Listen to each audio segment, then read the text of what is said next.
धन्यवाद मित्रों। मैं डॉक्टर पांडुरंग चिलगर, किसान शिक्षण प्रसारक मंडल उदगीर द्वारा संचालित महात्मा फुले महाविद्यालय अहमदपुर के हिंदी विभाग में सहायक प्राध्यापक के रूप में सेवारत हूँ। सबसे पहले द्वितीय भाषा हिंदी के सभी छात्रों का, हिंदी प्रेमी विद्वज्जनों का सहर्ष स्वागत करता हूँ। हम YouTube चैनल के जरिए द्वितीय भाषा हिंदी के अंतर्गत डॉक्टर राम कुमार वर्मा द्वारा लिखित औरंगजेब की आखिरी रात इस एकांकिका के विषय वस्तु को आपके सम्मुख विवेचन के रूप में रख रहे हैं। पिछले लगभग 5 कड़ियों में आपने उसको सुना। मित्रों, इस एकांकिका के अंतर्गत हकीम साहब जहां अपना औरंगजेब को दवा देने के लिए आते हैं। औरंगजेब अपनी जिंदगी की अंतिम घड़ी गिन रहे थे और इस विषय वस्तु के माध्यम से औरंगजेब के अंदर की जो चारित्रिक विशेषताएं हैं उसको आपके सन्मुख रखने का मैंने प्रयास किया और कुछ उनके जीवन की, उनके चारित्रिक विशेषताएं एकांकिका की अगली विषय वस्तु के माध्यम से आपके सन्मुख आएगी। हकीम साहब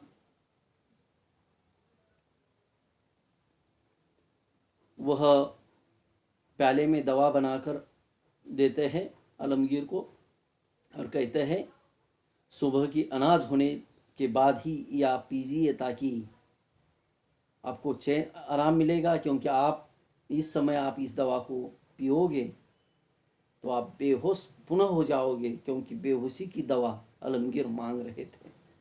क्यों मांग रहे थे? जब जब बेहोश में थे तब तब उनको अपने किए पर पछतावा हो रहा था। भाइयों की हत्या, पिता को नजर कैद बनाना, जिस कारण उन क्षणों को वे बार बार याद करना नहीं चाहते थे, इसलिए बेहोश रहना ही वो पसंद करते थे। इसलिए हकीम साहब से उन्होंने वो दवाइयाँ मांगी थी और सुबह की अनाज के बाद वो दवाइयाँ आप लीजिए, ऐसा हकीम साहब कहते हैं और वहाँ से प्रस्थान करते हैं।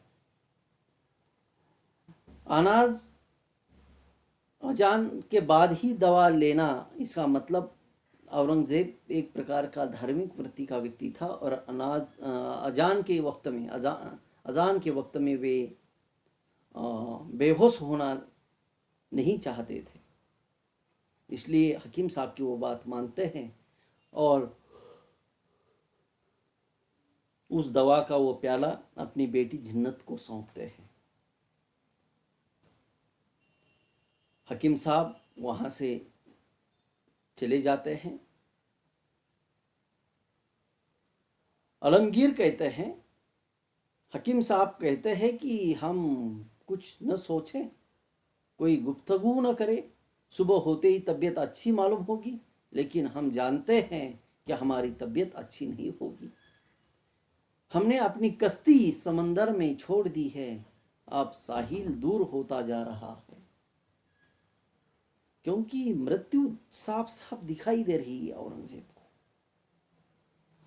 जिन्नत कहती है कि तबीयत में घबराहट होने की वजह से अल्लाह ऐसा फरमा रहे हैं, आपकी तबीयत अच्छी होने जा रही है। हकीम साहब की दवा बहुत मुफीद साबित हुई है, देखिए आपकी खांसी को कितना फायदा पहुंचा है। आलमगीर जोर देकर, तुम नहीं जानती जिन्नत, जिस तरह सुबह होने से पहले रात और भी सुनसान व खामोश हो जाती है, उसी तरह मौत से पहले हमारी सारी शिकायतों का शोर खामोश हो गया है। अब हमारा आखिरी वक्त करीब है। जिन्नत कहती है आंखों में आंसू भरकर, ऐसा न कहे अलबना। आलमगीर कहते हैं गहरी सांस लेकर, और जिन्नत हमारी बेटी आज इस आखिरी वक्त में हमारे बिस्तर के नज़दीक हमारा एक भी बेटा नहीं है। ऐसे बाप को तुम क्या कहोगी जिसने बादशाहत में खलल पड़ने के वहम से अपने कलेजे के टुकड़ों को सजा देकर हमेशा कैद खाने में रखा। अपने नज़दीक आने भी नहीं दिया, सोचते हुए हमारे कैदी बच्चे, क्योंकि उसने अपने पिता को कैदी बनाया था सल्तनत प्राप्त करने के लिए। और उसको भी ऐसा ही लगा कि मेरे बच्चे भी, अब मैं बूढ़ा हो गया हूं तो मुझे भी नज़र कैद कर देंगे और सत्ता हासिल करेंगे, इसलिए इसने अपने बच्चों को भी नज़र कैद कर दिया। और अपनी बेटी को कहता है कि ऐसे बाप को आप क्या कहेगी, तुम बदकिस्मत हो कि आलमगीर तुम्हारा बाप है, तुमने और कोई गुनाह नहीं किया, तुम लोगों का सिर्फ यही गुनाह है कि तुम औरंगजेब के बेटे हो। आज तुम्हारा बाप मौत के दरवाजे पहुंचकर तुम्हारी याद कर रहा है। मुअज्जम अजम काम बख्श, तीनों बेटों को जिन्नत आग्रह से, जहां अपना मैं उन लोगों तक आपके यह मोहब्बत भरे अल्फाज जरूर पहुंचा दूंगी। आलमगीर संतोष, हम आपकी अपनी कब्र से भी तुम्हें दुआ देंगे बेटी। हम खुद अपने बच्चों को खत लिखना चाहते हैं, इस आखिरी वक्त में हमारी ख्वाहिश पूरी होने दो। कातिब को बुलाओ। ठंडी सांस लेता है। जिन्नत, अब का हुक्म पूरा होगा अब्बा जान कहकर करीम को पुकारती है। करीम सिपाही प्रवेश करता है, सलाम करता है। जिन्नत उसे कहते हैं शाही कातिब को इसी वक्त हाजिर किया जाए। करीम जो हुक्म कहकर सलाम करके शीघ्रता से वहां से प्रस्थान करता है। अलम मंद स्वर में कहता है, हम खुश हुए बेटी, हमारी दुआएं तुम्हारे साथ रहे। आज तक हमने शायद किसी को ख्वाहिश पूरी नहीं की, किसी की ख्वाहिश पूरी नहीं की, हमें कोई हक नहीं की किसी से भी अपनी ख्वाहिश पूरी करने के लिए कहे, लेकिन तुमने हमारी ख्वाहिश पूरी की। बहुत दिनों तक जियो बेटी। जिन्नत, जहाँ अपना शहजादी जहां नारा ने अब्बा जान की कैद में 7 साल तक खिदमत की, तो क्या मैं आपकी खिदमत कुछ दिनों तक न भी करूं? अलम कहते हैं, हमें भी कैद में समझो बेटी, हमारे गुनाहों ने हमें चारों तरफ से घेर रखा है। ज़मीर की जंजीरों ने भी हमारे हाथ पैर बांध लिए हैं। अब हम इस दुनिया को आंख उठाकर भी नहीं देख सकते। जिस सल्तनत को खून से सींच कर हमने इतना बड़ा किया है, उसे अगर अब आंसुओं से भी सींचना चाहे तो हमें एक पूरी जिंदगी चाहिए। वह हमारे पास कहाँ है? गला सूखता चला जाता है। ठहर कर फिर कहता है, बेटी पानी पानी, गला सूखा जा रहा है। जिन्नत प्याले में गुलाब जल लेकर पिलाती है। जिन्नत कहती है, आप थक गए हैं जहांपना, सारी रात आपको बहुत बेचैनी रही। आलमगीर कहते हैं, उस बेचैनी के खत्म होने का वक्त भी आ रहा है। खिड़की की ओर संकेत करते हुए, देखो तो तारे चल रहे हैं। रात भर इन्होंने रोशनी की और अब वे आखिरी घड़ियां गिन रहे हैं। हम भी गिन रहे हैं, लेकिन हमने उम्र भर अंधेरा ही फैलाया है। उजाले की कोई किरण नहीं रही। हम मौत को भी उजाला दे सके तो अपने को खुशकिस्मत समझेंगे। स्तब्धता। एक बारगी चौंक कर कहते हैं, सुबह हो गई क्या? खिड़की की ओर देखता है। जिन्नत कहती है, हाँ जहां अपना आसमान पर सफेदी छाने लगी है। आलमगीर गहरी सांस लेकर, खुदा की इबादत का वक्त आ रहा है। तस्बीह फेरता है। तस्बीह है माला। जिन्नत, हमने जिंदगी भर इबादत का ढिंडोरा पीटा, लेकिन खुदा के पास तक नहीं पहुंच सके। अगर पहुंच पाते तो चलते वक्त इतने गुनाहों का बोझ हमारे सर पर न होता। चलने का वक्त करीब आ रहा है। मुझे खुशी है कि आज जुम्मा है। हमने जिंदगी भर इबादत कर यही चाहा कि जुम्मा हमारा आखिरी दिन हो। अस्थिर होकर, कातिब अभी नहीं आया? जिन्नत, आ रहा होगा जहांपना, करीम बख्श फौरन ही उसे लेकर हाजिर होगा। आलमगीर ठंडी सांस लेकर, जिन्नत, जब हम पैदा हुए थे तब हमारे चारों तरफ हजारों लोग थे, लेकिन इस वक्त हम अकेले जा रहे हैं। इस दुनिया में आए ही क्यों? हमसे किसी की भलाई नहीं हो सकी। हम वतन और रैयत दोनों के गुनाह अपने सर पर लिए जा रहे हैं। कितना बड़ा पछतावा है ये मित्रों। देखो, फिर गहरी सांस लेते हैं। जिन्नत कहती है, जहां अपना खानदान तैमूरी में आपसे बढ़कर अद्दल करने वाला कोई नहीं, सबसे काबिल आप हैं तैमूर के खानदान में। आलमगीर कहते हैं, और उस अद्दल में हमने अपनी मुराद पूरी की। मुराद शब्द में मुराद बख्श का स्मरण आने लगा, और हमारे मुराद बख्श ने सामूगढ़ की लड़ाई में हमारे कहने पर दारा से लुहा लिया। कितनी हैरत अंगेज जंग थी वह। सोचते हो, राजा राम सिंह ने तलवार का ऐसा हाथ चलाया था कि मैं हाथी के जमीन जोग हो जाते, लेकिन मुराद बख्श ने अपनी ढाल पर तलवार रोक राजा राम सिंह पर ऐसा वार किया था कि वह हाथी के पैरों पर आ गिरा। उसका केसरिया पाना खून से लथपथ होकर जमीन पर फैल गया, और बस इस सब का बदला मुराद बख्श को क्या मिला? ओह, पानी। जिन्नत से फिर पानी मांगता है, क्योंकि मुराद बख्श को भी उसने नहीं बख्शा जिन्होंने उसकी जान बख्शी थी।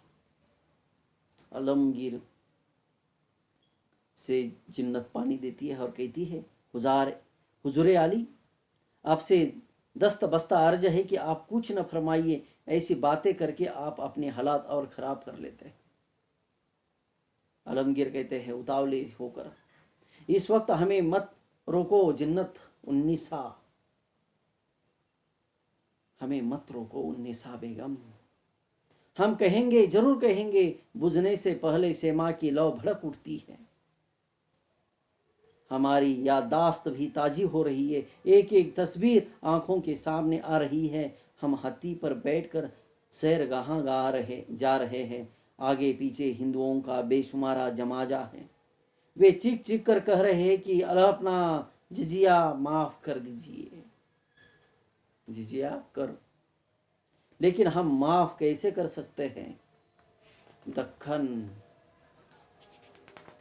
दक्खन की लड़ाइयों का खर्च कहाँ से आएगा? वे लोग हमारे रास्ते पर लेट जाते हैं। हमारा हाथी आगे नहीं बढ़ रहा है। हमें गुस्से में आकर पिलवान को हुक्म देते हैं, इस कमबख्तों पर हाथी चला दो। हाथी आगे बढ़ता है और सैकड़ों चीखें हमारे कान में पड़ती है। हम हंसकर कहते हैं, और सैकड़ों चीखें हमारे कान में पड़ती है।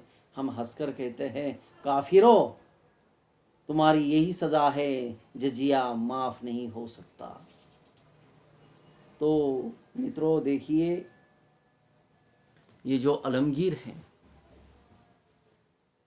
औरंगजेब कितना क्रूर था। अपने जीवन में की गई क्रूरता की गाथा वह जीवन के अंतिम क्षणों में अपनी पत्नी बेटी जहां पनाह जिन्नत के सामने, जिन्नत उन्नीसा बेगम के सामने कबूल कर रहा है। कितनी कठोरता, कितनी क्रूरता इस सम्राट के अंदर थी, बादशाह के अंदर थी। और मानो मित्रों कि यह सच बोलने के लिए भी हिम्मत लगती है, जो हिम्मत बादशाह औरंगजेब ने दिखाई।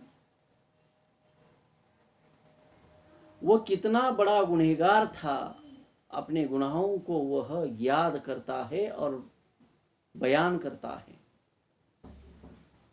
कि मैंने यह गुनाह किए। मित्रों, आलमगीर बादशाह औरंगजेब एक आतंक था भारतवर्ष में। वह उनका नाम ही आतंक था। इतना डर सल्तनत के अंदर था। न्याय मांगने के लिए आई हुई जनता के ऊपर हत्ती चलाना, इतनी क्रूरता। और ऐसे क्रूर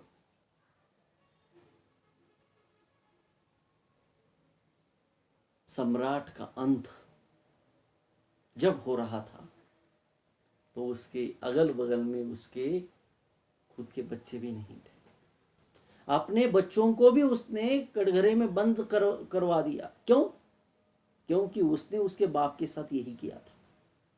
बाप को बंदी बनाकर सल्तनत हासिल की थी और इसको डर था कि मेरी तरह मेरे बच्चे भी मुझे बंदी बनाकर सल्तनत हासिल न करे, इसलिए उन बच्चों को वह समय से पहले ही बंदी बनवाता है। इतनी क्रूर था, लेकिन वह कबूल करता है अपनी बेटी जिन्नत उन्निसा बेगम के सामने।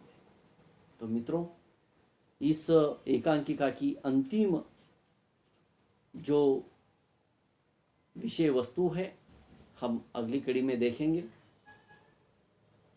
सुनेंगे, जिसे मैं पूरे विस्तार के साथ, विश्लेषण के साथ आपके सम्मुख रखूंगा।